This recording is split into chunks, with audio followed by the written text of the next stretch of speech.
Assalamualaikum warahmatullahi wabarakatuh. Saya Siti Saina SPD, bertugas di SMA Negeri 9 Tanjung Jabung Timur, calon guru penggerak Angkatan 7 Jambi. Pada kesempatan ini saya akan membuat koneksi antar materi, kesimpulan, dan refleksi modul titik 1. Kesimpulan yang saya dapat dari pembelajaran modul 1.1 yang pertama adalah kesimpulan menurut Ki Hajar Dewantara mengenai pendidikan dan pengajaran. Pendidikan dan pengajaran merupakan usaha persiapan dan persediaan untuk segala kepentingan hidup manusia, baik dalam hidup bermasyarakat maupun hidup berbudaya. Tujuan pendidikan menurut KHD adalah menuntun kodrat yang ada pada anak, mencapai keselamatan dan kebahagiaan setinggi-tingginya sebagai manusia maupun sebagai anggota masyarakat. Dan kita sebagai pendidik itu hanya dapat menuntun tumbuh atau hidupnya kekuatan kodrat yang ada pada anak agar dapat memperbaiki lakunya. Menurut KHD, pendidikan diibaratkan sebagai petani. Pendidikan adalah tempat bersemayamnya benih-benih kebudayaan dalam masyarakat. Pendidikan dapat menjadi ruang berlatih dan bertumbuhnya nilai-nilai yang diteruskan atau diwariskan. Dan menurut KHD, budi pekerti itu sangat penting di dalam pendidikan. Budi pekerti, watak, karakter adalah bersatunya atau perpaduan harmonis antar gerak, pikiran, perasaan, dan kehendaknya atau kemauan siswa sehingga menimbulkan tenaga atau semangat. Menurut KHD, dalam penerapan pembelajaran kita harus mengajak anak untuk bermain karena anak mempunyai kodrat untuk bermain. Bermain merupakan suatu metode yang digunakan oleh guru dalam proses pembelajaran, sehingga pembelajaran dapat berlangsung menyenangkan. Seperti mungkin yang telah kita terapkan selama ini, yaitu mengajak anak bermain congkak. Kenapa?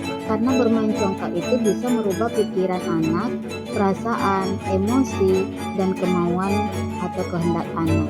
Itu bisa dilaksanakan pada permainan congkak. Dan selanjutnya, menurut KHD, pendidikan harus berpihak kepada anak, yaitu yang dimaksud berpihak kepada anak itu bebas dari segala ikatan dengan suci hati mendekati anak, bukan untuk meminta suatu hal ke anak, melainkan menghamba kepada anak.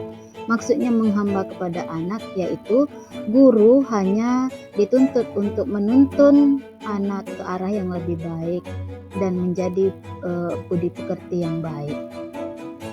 Baiklah, saya akan menjawab pertanyaan dari refleksi modul titik 1. Yang pertama, apa yang Anda percaya tentang murid dan pembelajaran di kelas sebelum Anda pelajari modul 1.1? Yang saya percaya sebelum mempelajari modul 1.1 sebagai guru, saya meyakini beberapa hal sebagai berikut. Yang pertama adalah pengajaran sama dengan pendidikan. Dan yang kedua, guru adalah subjek utama pada kegiatan pembelajaran. Sebagai guru, saya harus mampu mentransfer ilmu kepada peserta didik secara klasikal. Saya menganggap siswa tidak akan paham kalau materi pembelajaran tidak saya jelaskan. Dan yang ketiga, peserta didik dikatakan telah belajar jika telah mengerjakan soal asesmen dan nilai-nilainya mencapai KKM. Dan yang selanjutnya, memberikan tugas yang seragam tanpa mempertimbangkan keragaman potensi anak. Dan yang terakhir, pemberian sanksi hukuman kepada anak dapat mengubah perilaku mereka ke arah yang lebih baik. Itulah yang saya ketahui sebelum saya mempelajari modul titik 1. Yang kedua, apa yang berubah dari pemikiran atau perilaku Anda setelah mempelajari modul 1.1 mengenai refleksi filosofi pendidikan KHD?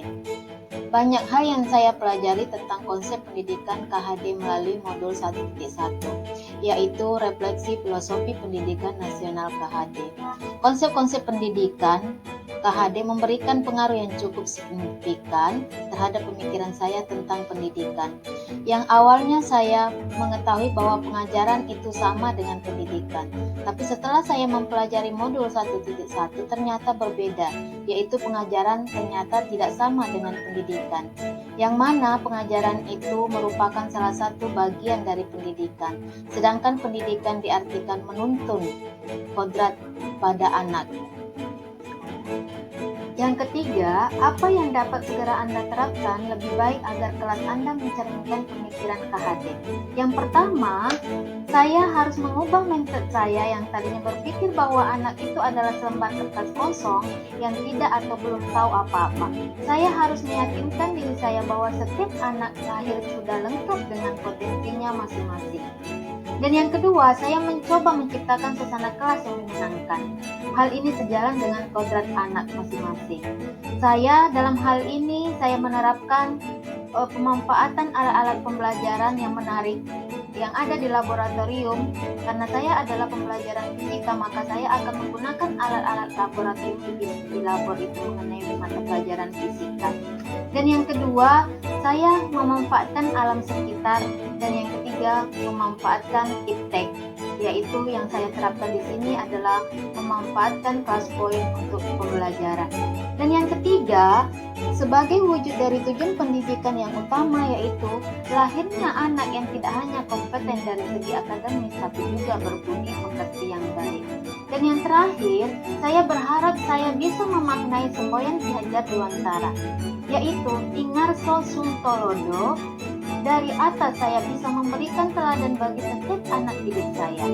Dan yang kedua, Ingmadio Mangunkarso. Di tengah saya bisa jadi teman yang memberikan semangat.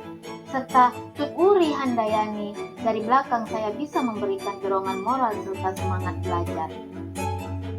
Berikut adalah bukti pembelajaran di kelas yang mencerminkan pemikiran KHD. Yang pertama adalah pembelajaran di kelas berpusat pada anak, yang mana di sini pemanfaatan alat-alat yang ada di laboratorium fisika. Dan yang kedua adalah pemanfaatan teknologi di kelas, yang mana di sini saya terapkan adalah pembelajaran class point. Dan yang ketiga adalah penerapan P5. Terima kasih, salam guru penggerak.